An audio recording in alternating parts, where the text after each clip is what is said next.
Hi, Joel.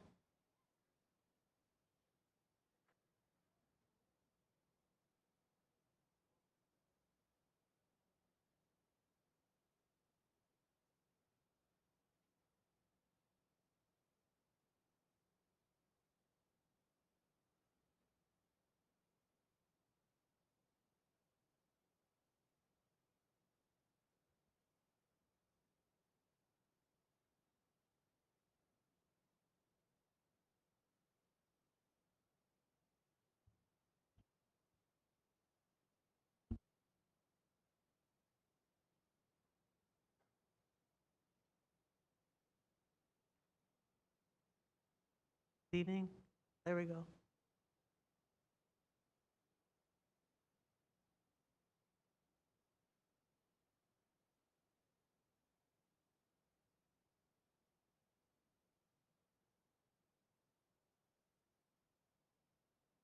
Good evening.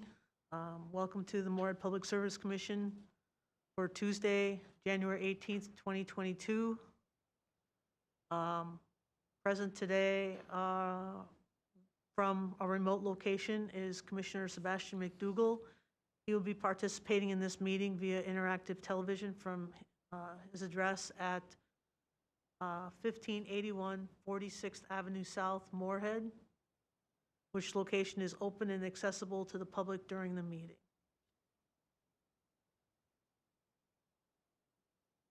I'd like to call this meeting to order, and I'm looking for a motion to approve the agenda.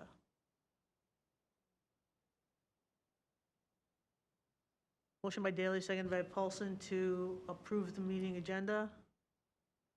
Daly? Yes. Paulson? Yes. McDougall? Yes. Great, thank you. Commissioners, also remind customers wishing to address the commission for items that are not on the agenda to please fill out the request to speak form located in the back of the room and give it to the administrative assistant in attendance at the meeting prior to speaking. Customers wishing to speak on or address the commission regarding a specific agenda item other than rate hearings will be given an opportunity during the discussion of that item. Each customer will be given 3 minutes to address the commission. We are here to listen. Any follow-up or feedback will be done by email on anything that cannot be resolved this evening. I now entertain a motion to approve the consent agenda. So moved.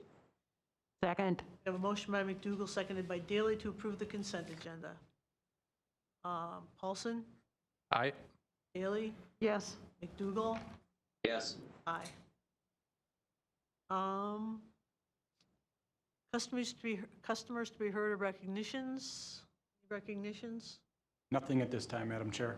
Thank you. Old business. Is there anything related to old business that anybody wants to bring back? Okay. Reports, City Council. Mr. Hendrickson. Thank you, Madam Chair. I got a few items here. At the council meeting, we heard a review of 2021 of the FM diversion, and Commissioner Paulson gave that presentation. If you need an update on it, I heard it 4 times, so I'm pretty much schooled on it. So, we approved a Renaissance Zone property tax exemption for the Fairmont on the corner there. So that's going to be family units. So we're getting close to that. We had a goal of 500 units downtown, and we're getting close. I think we'll probably reach that this year. So that's really good news. And yours truly is appointed as a liaison/board member, hopefully for the coming year, 2022. So that's all I have. Thanks. Thank you. Public Service Commission, any updates or reports? Okay. General Manager's report, Mr. Schmidt. Nothing actually in the written report. Just wanted to provide a quick update.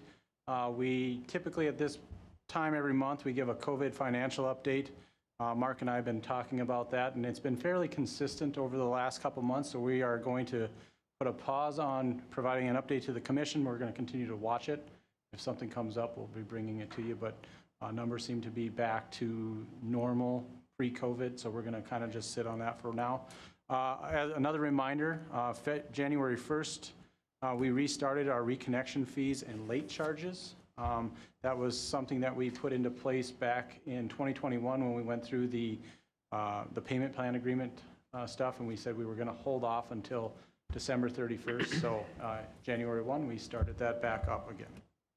Other than that, Commissioner Chair Thompson was reappointed to the Moorhead Public Service Commission as well last week at the City Council meeting. That's all I have. Okay, thank you. Item number 8D, Electric Asset Management Plan. Mr. Schmidt. I'm going to have Taylor Holt. He's our electric distribution engineer. He's going to come up and provide you a brief update and give you a quick little PowerPoint on what it does and how we're going to use it going forward. Taylor, go ahead. Good evening, Taylor Holt, Electric Distribution Engineer. Got a PowerPoint, hopefully we get that pulled up. So a while back here we had DGR Engineering pass a task order to develop an asset management plan. And I'm here to tell you a little bit about what it's about. It started with our electric system master plan that DGR also did. This was a comprehensive study looking at all the way from high voltage to the consumer in our electric system. And they ran voltage studies, fault studies. If we have transmission line or substations go down, it tried to make sure that we were prepared to handle anything that nature could throw at us. It set up to give us a 10-year plan based on budgets and trying to even out the project process, make sure that we can complete all of them in the most responsible manner. Like I said, there's a 10-year deadline on that report, and when 8 years roll around, we're going to have to start looking at developing the next one. This program was mostly focused on new projects and developments, and it focused a lot more on higher capacity lines like the substations, the transmission lines, and additional feeders. It did not factor in system maintenance, which is what led us to trying to develop an asset management plan. It's designed to try to evaluate and identify possible projects that we may need to be looking at in the near future to prevent any catastrophes from happening. Focuses on maintenance, replacement, upgrades of existing infrastructure, and we gave them a set of key criteria that we wanted them to focus on when they evaluate the projects. What was provided, rather than having it in the form of a report or a booklet, they actually provided us a customizable tool in the form of an Excel spreadsheet. We're able to insert information on the project, and it does a bunch of calculations and spits out a number to help us try to prioritize these projects. It's reusable, obviously, to customize for each one. There's a good scoring system that gives us ranges. It's clear and concise. You'll be able to see a few printouts here shortly. And then since it's a tool, it doesn't have a sunset period. We can use it over and over again and adjust as our priorities and strategies change. What the EAMP is not, it can't factor in certain elements that a computer can't predict or adjust to. So there's still a little bit of human decision making that's involved. That includes any coordinating with city projects or MnDOT projects that are by the state. It doesn't factor in for strategic planning for future projects. And then there also could be regulations that cause us having to do upgrades in the future. What you can see here is a printout of a very simple project that we've been looking at for a few years. It involves some underground cable, no equipment. It actually ends up being a very good project for this summer due to some supply chain constraints. We're able to get wire in, but we're unable to get transformers in. This is a good project to hammer out that maintenance while not forcing us to draw down our transformer inventory and just focusing strictly on wire.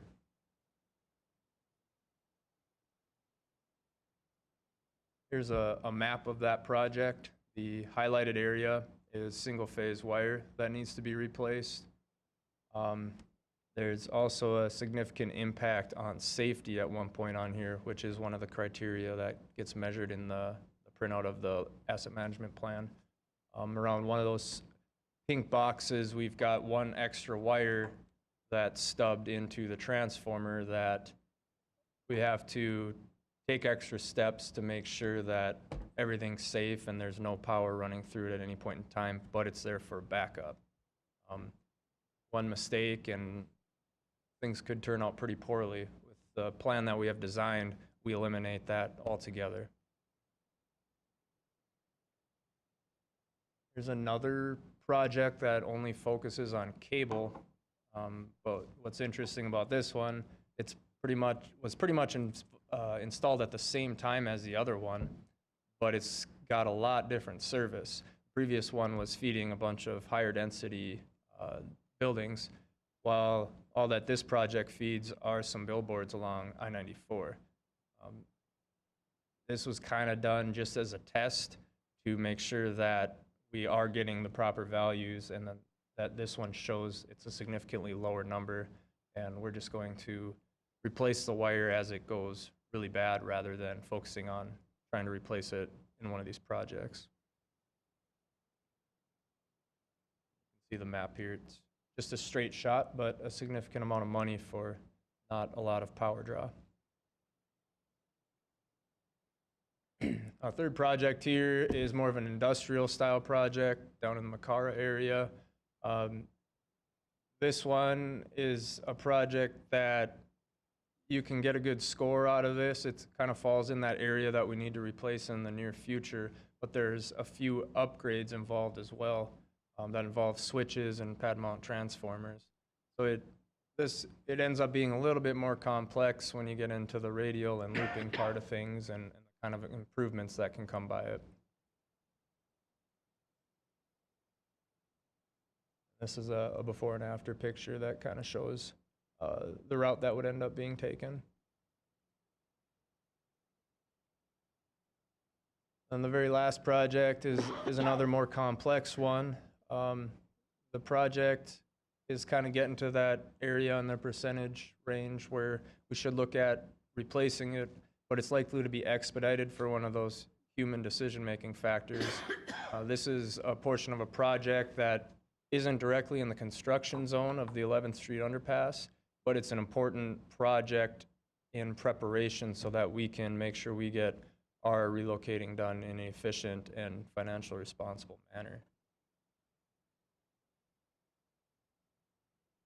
And at the same time, this area of town does have a fair amount of overhead squirrel problems. We're hoping to try to eliminate those all along with it. Overall, staff has been satisfied with what was produced and things seem to be working properly. Are there any questions on information I shared this evening?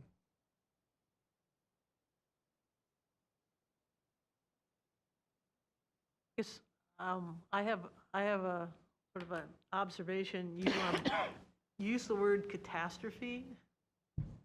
What would that look like?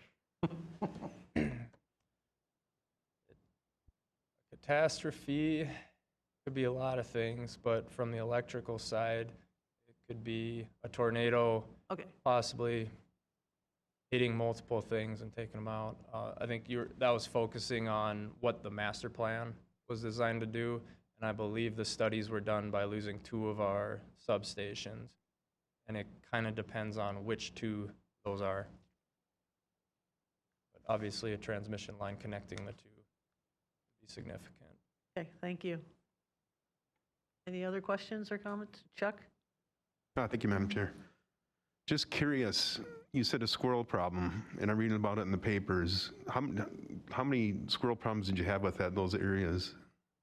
Specifically those areas, Yeah. I don't have a number off the top of my head, but that's something I can get to you. Okay. Yeah, I was just curious because, and great job of getting things back up again, because whenever I hear a squirrel problem, you guys have that fixed in about 20 minutes, so. But I didn't know they're that big a nuisance, so. We will be presenting a reliability report soon, but that won't be specific to the area, but that's something I can look at. It's more oftentimes we do the study over a 5-year period because we have done some squirrel mitigation stuff in the past, and all of a sudden the squirrels decided to move out of that area at that point in time, and we never had any of the equipment operate. Thanks. Anything else? I'm seeing nothing, so thank you very much, Taylor. We need to accept this report. I'm willing to take a motion. So moved. Second? We have a motion by Paulson, seconded by McDougal, to accept report on electric asset management plan. All in favor, say aye. Aye. Aye. Opposed? Thank you for that. Item number 8E, which is the accept report on America's Water Infrastructure Act Phase 2 completion. See Mr. Pritchard moving towards the podium. Yep, again, we'll have Mark speak to this. I think Mark talked a few months ago in regards to the Phase 1 completion. We are now finishing Phase 2, so he's providing an update on that and the next steps after that. Go ahead, Mark. Thank you, Travis. Mark Pritchard, Water Plant Supervisor. So for the past year and a half or so, MPS has been working on various elements to comply with America's Water Infrastructure Act, which was a law that was signed in October of 2018. This law continues a series of changes to what is called the Safe Drinking Water Act to ensure proper consideration was made to the security of America's drinking water supplies and to the mitigation of vulnerabilities to each individual water supply system. It really boils down to two parts, or a Phase 1 and a Phase 2. Phase 1 was something that MPS completed in June of 2021. This included the completion of what's called a vulnerability assessment. And Phase 2, which we had just completed here in December of 2021, is building off of that completed vulnerability assessment and making a emergency response plan for various scenarios based on various risk factors to the utility. How it differs from the original from a few decades back when this law was originally put into place, it added in more natural disasters to be kind of cognizant of. We're seeing a lot more variance in local weather patterns that could cause interruptions to our service potentially. So that was one of the main things that changed between the vulnerability assessment and the emergency response plan that was made in the past compared to this one that we just completed here in the past few months. So to accomplish this work, MPS worked with AE2S, a local engineering firm, and we had multiple interviews with water plant staff as well as emergency first responders from the community. And we went through, again, Phase 1 first, and that was really to conduct an updated vulnerability assessment based off of these new criterias. And then Phase 2 was incorporating what we had learned in that vulnerability assessment to create a more customized emergency response plan to MPS's water plant. Now, we didn't go so far into the weeds as to make an individual bullet point list for everything that we could see as a potential vulnerability, because that would be a very, very thick book. But we did break it up based on themes of risk and what we can do in a general sense to be prepared for it, and then should we have an issue, how would we mitigate it? And we applied that kind of unilaterally across various scenarios. Next steps that we have are including incorporation of these new things that we learned into existing MPS preparedness documentation. The water treatment plant has a lot of emergency preparedness documentation in-house already.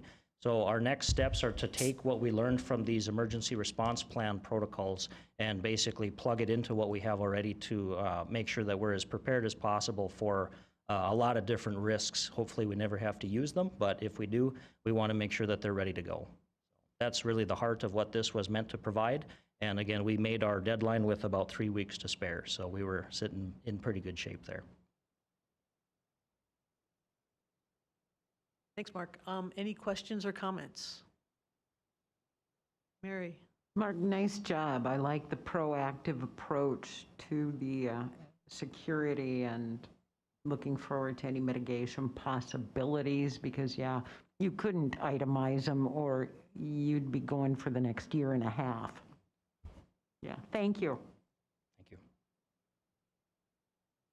Any other questions or comments? Okay, I entertain a motion to accept the report. So moved. Second. I have a motion by Daley, seconded by Paulson, to accept the report on America's Water Infrastructure Act Phase 2 completion. All in favor say aye. Aye. Aye. Opposed? Okay, thank you for the report, Mark. Item number 10, approve amended bylaws of the Moorhead Public Service Commission. Mr. Schmidt. Okay. All right, in front of you, you have, of course, the commission agenda item. You also have a strike and underline version or red line version of the bylaws that shows the changes that have occurred or we're looking to make changes on, and then along with that, a clean version if approved tonight. Chair Thompson, Attorney John Bolger, and myself have kind of gone through the bylaws with the addition of a sixth commissioner. We need to make some modifications. I also visited with Attorney Shockley as well, too, as he is the Charter Commission and City Council attorney, just to get some clarification on a couple items. Overall, the changes are minor. We noted a change in Article 2, Section 4, just cleaning up a little bit of information there on who receives packets, and there were some changes there we needed to make for persons asking for it, the packet, and along with that, the news media as well, too. So minor change on that one. The more substantial one, of course, is for the sixth commissioner under Article 3 and Section 3. And that is really to clarify the sixth commissioner or the city council member that's an active member of the commission. Some suggestions that were made by Attorney Shockley and Bolger was that the city council member can serve as the vice chair and secretary, but not the chairperson. So that is the changes that are recommended this evening as well, too. Under Article 3, Section 5, there was some minor or some other changes there, just giving the general manager a little bit of authority to make some operational changes to the organizational structure, as long as they're not substantial. Again, if they're substantial, they have to go back to the commission for approval. The commission also gets the approval of the number of personnel employed by Moorhead Public Service. So those are the recommended changes this evening. If you have some questions, please feel free to ask.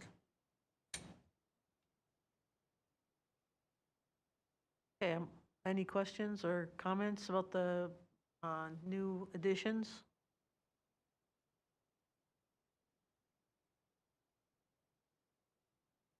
I'm not seeing any problem with any of those new additions, so we'll move on to taking a motion for that. So moved. Second. Okay, I have a motion by Paulson, seconded by McDougall, to approve the amended bylaws of the Moorhead Public Service Commission. Discussion? Seeing none. Paulson? Aye. McDougall? Yes. Daley? Yes. Thompson, yes. Okay, thank you very much. Item number 11, amended streetlight service agreement. Mr. Schmidt. This one as well. So back in December of 2014, City Council, Moorhead City Council and Moorhead Public Service Commission entered into an agreement with the addition of a streetlight utility. Moorhead Public Service continued what they were doing in the past, took over the maintenance side of that as well too. And since that time, we've had a good working relationship on that. We made some changes to the rate structure in late 2019, as they're noted in the agenda item as well. We went from a single energy and maintenance rate to a split rate that is energy and maintenance separate. And then we have 3 different types of rates based on the type of light that we have within the city of Moorhead.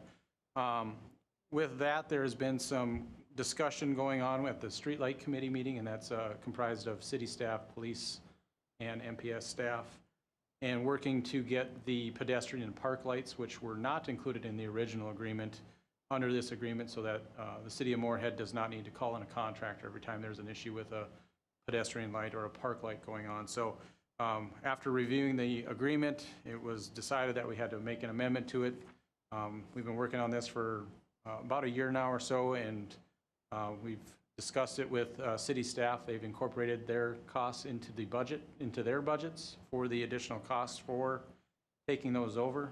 Roughly, it's about a $2,800 a month increase in our, for us to take over the maintenance of those 300 lights. It's per light based, or just a little under $34,000 annually is the cost on that. So Attorney Shockley and Attorney Bolger have both reviewed this agreement since it is between the City of Moorhead and MPS, and we're just looking for approvals on it.